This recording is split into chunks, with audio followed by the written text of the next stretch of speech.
जम्मू कश्मीर के डोडा में पहाड़ खिसकने की घटना से पूरे इलाके में दहशत मच गई। भारी बारिश के बाद वहां पहाड़ का एक बड़ा हिस्सा भरभरा कर नीचे गिर गया। इसके बाद उसके मलबे ने सड़क पर कब्जा जमा लिया। इस घटना की वजह से डोडा से उधमपुर जाने वाली सड़क बंद हो गई और लोग जहां तहां फंस गए। यही नहीं, सड़क बंद हो जाने से कई इलाकों का संपर्क भी टूट गया।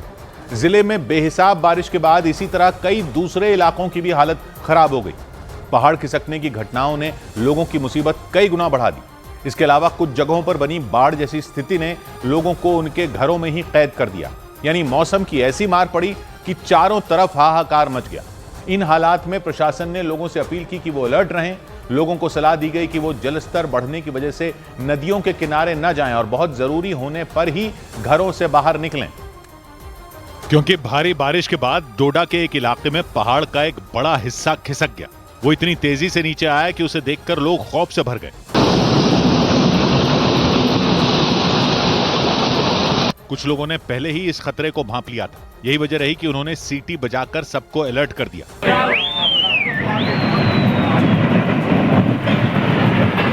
कुछ ही देर में वहां इतना मलबा फैल गया कि सड़क बंद हो गई। ये घटना जम्मू कश्मीर के डोडा जिले में हुई और इसकी वजह से डोडा से उधमपुर जाने वाली सड़क पर बड़े बड़े पत्थरों ने कब्जा जमा लिया। जिन लोगों ने भी इस खतरनाक मंजर को अपनी आंखों के सामने देखा, उनका दिल दहल उठा। अच्छी बात यह रही कि वो लोग उस जगह से दूर खड़े थे जहां पहाड़ खिसका, लेकिन सड़क बंद होने से उनकी परेशानी बढ़ गई। बाद में प्रशासन ने मलबा हटाने का काम शुरू करवा दिया। इस बीच लोगों से अपील की गई कि वो जब घरों से बाहर निकलें तो अलर्ट रहें। भारी बारिश के बाद नदियों का जलस्तर बढ़ने से भी कई इलाकों पर खतरा मंडराने लग गया। इधर दिल्ली में लगातार खतरे के निशान के ऊपर बह रही यमुना नदी ने दिल्ली में रहने वाले लोगों की परेशानी बढ़ा दी। दिल्ली में हुई बारिश ने नदी के जलस्तर को और बढ़ा दिया। यमुना नदी का जलस्तर खतरे के निशान को 2 दिन पहले ही पार कर चुका था और लगातार हो रही बारिश ने इसे कम होने नहीं दिया। इससे हुआ यह कि यमुना के आसपास बसे कई इलाके पूरी तरह डूब गए। वहां मौजूद लोगों ने अपने मकान छोड़ दिए क्योंकि उनमें पानी भर गया। दूसरी तरफ यमुना नदी का पानी दिल्ली के मशहूर लोहे वाले पुल तक पहुंच गया। दिल्ली में आमतौर पर यमुना नदी लोहे वाले पुल के काफी नीचे से बहती है, लेकिन कुछ दिन से जारी बारिश और बैराज से छोड़े जा रहे पानी की वजह से यमुना नदी लोहे वाले पुल तक पहुंच गई। और यमुना के पानी को देखकर ऐसा लगा जैसे वो किसी भी वक्त पुल के ऊपर पहुंच जाएगा। यमुना का तेज बहाव दिल्ली के लोहे वाले पुल को छूने को बेताब दिखा। यमुना का ये लोहे वाला पुल है जो मार्कर माना जाता है, क्योंकि यमुना के जो मार्कर हैं कि कितना जलस्तर हो गया, ये तमाम चीजें इस लोहे वाले पुल के पास ही मौजूद है। यमुना नदी दिल्ली में खतरे के निशान को 2 दिन पहले ही पार कर चुकी है। ऊपर से लगातार होती बारिश ने यमुना का जलस्तर कम नहीं होने दिया। इसका असर दिल्ली के कई इलाकों में दिखा। दिल्ली के गीता कॉलोनी इलाके में तो शमशान घाट ही डूब गया। वहां जिस जगह पर अंतिम संस्कार किया जाता है वो जगह भी पानी में समा गई। 30 चिताएं हैं करीब, उसमें सब पे पानी है। लेकिन हमने ना अपने जैसे लोग वाग परेशान ना हो इस बारे में टेम्परेरी बना रखी है। वहाँ पे 10-12 बॉडी जलाने का हमारे पास सुविधा है। शमशान घाट में घुटनों से ऊपर तक पानी भर गया। इससे वहां रखी लकड़ियां पानी में भीगकर फूल गईं। इस बारिश और जल भराव का असर गीता कॉलोनी के और भी इलाकों में देखने को मिला। वहां के ज्यादातर हिस्से बारिश की वजह से पानी में डूब गए। और यमुना के बढ़ते जलस्तर का असर न सिर्फ दिल्ली बल्कि उसके आसपास के इलाकों में भी देखने को मिला। दिल्ली में यमुना नदी के किनारे बसे यमुना बाजार इलाके में तो मानो तबाही ही आ गई। वहां लगातार हो रही बारिश और नदी के बढ़ते जलस्तर को देखते हुए लोगों के मकान खाली कराने का काम पहले ही शुरू कर दिया गया था। जो लोग बच गए उन्हें एनडीआरएफ की टीम नाव की मदद से वहां से बाहर लेकर निकली। यमुना बाजार इलाके में पानी लोगों की कमर के ऊपर तक पहुंच गया। इसी को देखते हुए वहां के करीब सभी मकान खाली करा लिए गए। और उसके बाद एनडीआरएफ की टीम ने वहां दौरा भी किया कि अगर गलती से कोई छूट गया हो तो उसे भी वहां से निकाल लिया जाए। यमुना बाजार इलाके की हालत देखकर ऐसा लगा जैसे वहां कोई बांध फट पड़ा हो। वहां की सड़कों पर 7 से 8 फीट तक पानी जमा दिखा। ग्राउंड फ्लोर पर रहने वाले लोगों के घरों पर तो पानी का कब्जा नजर आया। हालांकि प्रशासन ने उस इलाके को 1 दिन पहले ही खाली करा लिया था। इसके बावजूद एनडीआरएफ की एक टीम वहां नाव से गश्त करती दिखी। यमुना में आए उफान का असर सिर्फ दिल्ली पर नहीं बल्कि दिल्ली से लगने वाले उत्तर प्रदेश के गाजियाबाद के कई इलाकों पर भी पड़ा। वहां के कई गांवों में भी लोगों की कमर तक पानी जमा हो गया। इसके बाद गांव के गांव खाली करा लिए गए। पूरा इलाका आपको यहाँ पर डूबा हुआ नजर आएंगे। यहाँ पर जितने भी घर हैं या चाहे ईदगाह का वो इलाका है, आप देखेंगे पीछे की तरफ सारा इलाका जो है जलमग्न है। राहत और बचाव दल के लोगों ने गांव वालों को उनके मकानों से बाहर निकालकर वहां लगे टेंटों में शिफ्ट कर दिया। इन राहत कैंपों में बच्चे, बुजुर्ग और महिलाएं सब नजर आए। आप लोग यहाँ पर कब से रह रहे हैं? कई दिन हो गए। अच्छा, तो खाना पीना वगैरह सब ठीक है? बिल्कुल सही आ रहा खाना। इन कैंपों में साफ सफाई का भी पूरा ध्यान रखा गया। कीड़े मकोड़ों के खतरे को देखते हुए वहां कीटनाशक का छिड़काव किया गया ताकि वहां मच्छर और जहरीले जानवर लोगों को तकलीफ न दें।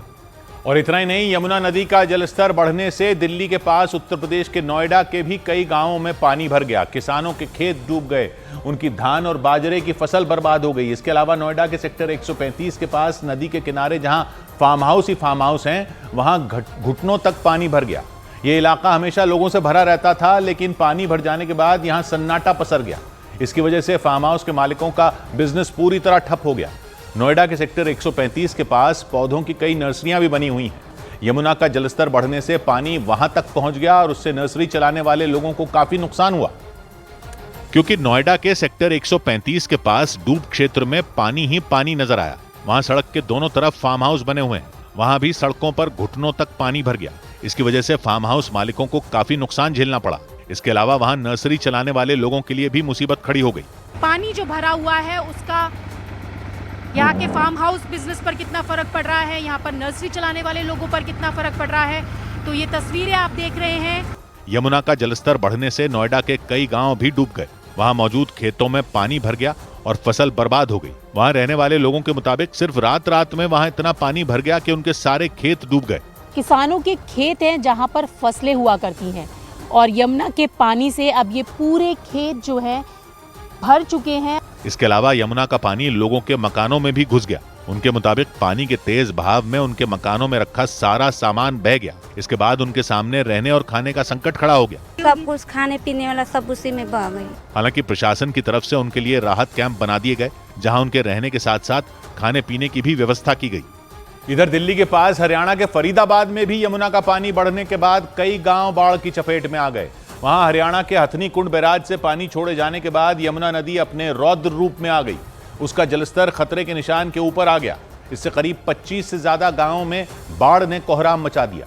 इस बीच प्रशासन के अधिकारी बाढ़ प्रभावित इलाकों का जायजा लेने पहुंचे। वहां बाढ़ की चपेट में आने से गांव के गांव तालाब में तब्दील हो गए। लोगों के मकान पानी में डूब गए। यमुना के पास बसे इलाके तो बेहाल हो गए। इसलिए प्रशासन ने उन इलाकों में अलर्ट जारी कर दिया और वहां रहने वालों को सुरक्षित जगहों पर पहुंचाना शुरू कर दिया गया। क्योंकि यमुना का पानी कई इलाकों तक पहुंच गया। इस बीच कई लोग अपना सामान लेकर सुरक्षित जगहों पर जाते नजर आए। वहां सड़क पर बह रही उफनती लहरों से बच्चों को ले जाना मुश्किल हो गया। ऐसे में एक व्यक्ति अपने बच्चे को कंधे पर बिठाकर रास्ता पार करते दिखे। उन लोगों के मकान डूबने से उनकी आफत बढ़ गई और इसलिए खतरे को देखते हुए प्रशासन ने यमुना के पास के इलाकों को खाली करवाना शुरू कर दिया। पुलिस और राहत बचाव दल के लोग नाव की मदद से उन लोगों को सुरक्षित जगहों पर पहुंचाते नजर आए। हम उनको ट्रैक्टरों से लेकर के और अपने गांव का जो सरकारी स्कूल है, हम सरकारी स्कूल में रख रखे हैं, उसमें उनके खाने की व्यवस्था, पीने की व्यवस्था, सोने की व्यवस्था सब करे हुए हैं। फरीदाबाद का मोहना नाम का गांव यमुना नदी के पास होने की वजह से तालाब में बदल गया।